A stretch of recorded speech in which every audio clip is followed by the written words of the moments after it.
Good morning, Pokemon trainers. My name is Joe Brown. I'm here joined by Brendan Lewis and Eric Bartlett, and we are part of the Liberty Garden crew presenting this midseason showdown today. Yes, you heard that right. Liberty Garden is back. We were on a brief hiatus since the 2018 season, but we have come back bigger and better than ever. We are in Iselin, New Jersey, at this hotel, at this venue. You hear all the players out there. There are over 100 masters that have joined us here in Iselin, New Jersey this weekend. And it's not just one event, Brendan. We have 4 events going down in 2 days. 4 events, and this is kind of capitalizing on a bunch of different things. You know, having double headers is sort of like the flavor for running local events, which I think is something that Jen wanted to tap into. I know Jim Olivola, who's also one of the judges here today, was really big into running those double headers in Ohio and took his talents back to New Jersey, and now we're getting one of those double headers. We're not only tapping into that, but we're tapping into huge numbers that have come out for this new 2020 season thanks to our switch to the Switch. There you go. That's probably not the only time we'll hear. Hopefully it's the only time. I just wanted to get it out of the way real easy so we can do it never again. Now, Eric, you're coming up from the south a little bit, a couple hours away. Obviously, you're a couple hours north, Brendan. So, Eric, what do you think? What should we expect to see as our players are getting set up for round 1 now? What's been defining so far in the metagame for VGC 2020? I mean, it's really hard to say at this point. There's been a lot of different Pokemon and strategies we've been able to see over the past couple months, I guess, that we have 2020.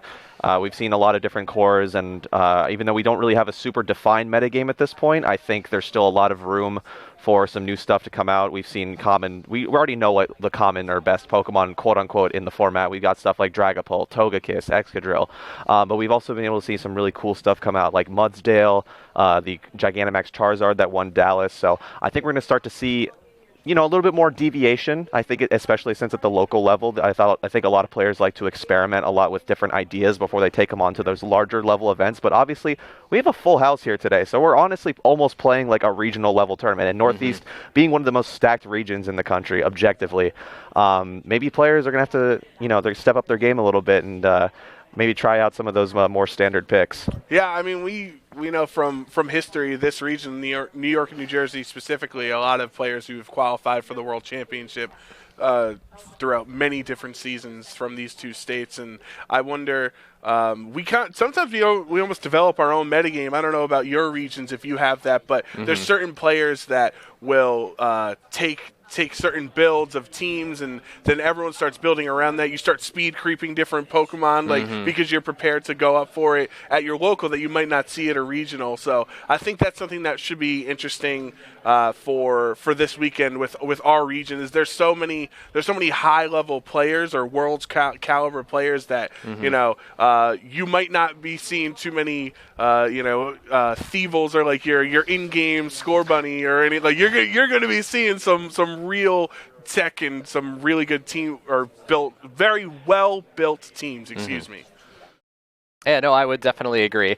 I'm not sure that we can necessarily establish a regional meta at all, because as Eric mentioned, we're not really at a point where the meta is so much defined as you'll start to see people that are directly countering, Pokemon at a micro level like that. You can make teams that are prepared for a certain combination of Pokemon or certain strategies, but to really go out and counter team especially at a regional level, I don't think is something we're going to quite see at this point in the meta yet.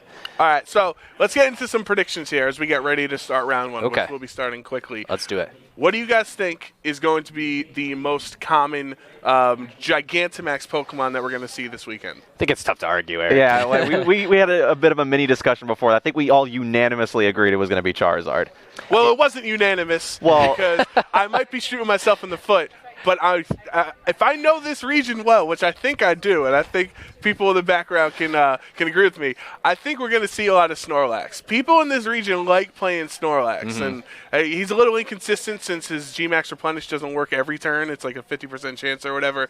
But back in the Liberty Garden heyday, you would expect to see multiple Snorlaxes throughout your day in Swiss. Yeah, definitely. I think Snorlax is another one, and basically the only other one that I think even enters the realm of conversation is Pikachu. Having spread paralysis is super, super good, and especially having the opportunity to dunk on Togekiss when you're putting it in the right position is really powerful. Will we see it? Hopefully. Maybe, but I think it's in the realm of conversation. Okay, and then Dynamax in general, Eric. Obviously not just Gigantamax. You got Dragapults, Rhyperiors. You got all these people. Give me a Dynamax Pokemon to expect. Dynamax. I think by far one of the best Pokemon you can Dynamax in this format is Dragapult. Dragapult, its 2 max moves in Max Phantasm and Max Wormwind are just 2 of the most useful moves in not only supporting the whole of your team by lowering attack with Max Wormwind, but also getting those defense boosts, which can just let Dragapult just go on an absolute tear, especially if it gets a Dragon Dance boost. I've seen a Dragapult with just a single Dragon Dance boost just clean through an entire team just with its max moves alone. So I definitely think if there's one Pokemon we're probably going to be seeing a lot of, it's probably going to be Dragapult. All right, that's all the time we have for you here at the Analyst Lounge in the pre-show, but don't worry, you'll see these chairs a lot throughout this weekend, and as we're in between round matchups. But we do have round 1 coming up very, very quickly. It will be James Evans versus Will Vega, and we'll have some of our other great Liberty Garden casters on the call for that. So don't go anywhere. We will be right back here at Liberty Garden. Feels good to say it.